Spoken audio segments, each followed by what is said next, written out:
এই যে আমার ছাদ বাগানে একটা গাছ হয়েছে। এই গাছটা অবশ্য আমি জানি না নাম কি, তবে ছোটোবেলায় অনেক দেখেছি গ্রামে রাস্তার ধারে এই ফুলগুলো দিয়ে আমরা আগে খেলা করতাম। তো এটার নাম এখন আমার জানা হয়নি, তবে এটা নাকি শুনেছি ঔষধি গাছ।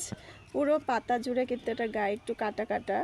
আর এই যে ফুলগুলা দেখেন কত সুন্দর, একদম মনে হচ্ছে একটা কি সুন্দর আল্লাহর সৃষ্টি, কোনোটাই অকাজের না, সবই যেন আল্লাহ তাআলা মানুষের জন্য নিয়ামত করে সৃষ্টি করেছেন। তো এটাও হচ্ছে একটি ঔষধি গাছ, আমি শুনেছি যতটুকু সম্ভবত ঔষধি গাছ হবে। তো ছাদে রয়ে গেছে, আমি আর এটাকে নষ্ট করিনি। তবে কি ওষুধের গাছ এটা আমি জানবো, জানার পরে দেখবো এটা কী করা যায়। তো আপনারা যদি এই ফুলটা চিনে থাকেন বা এই গাছটা, তাহলে আপনারা কমেন্ট করে জানাবেন। আমি জানি না, তাই আপনাদের কাছে জানতে চাইলাম।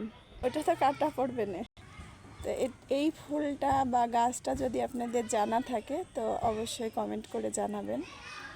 তো সবাই ভালো থাকবেন। আসসালামু আলাইকুম।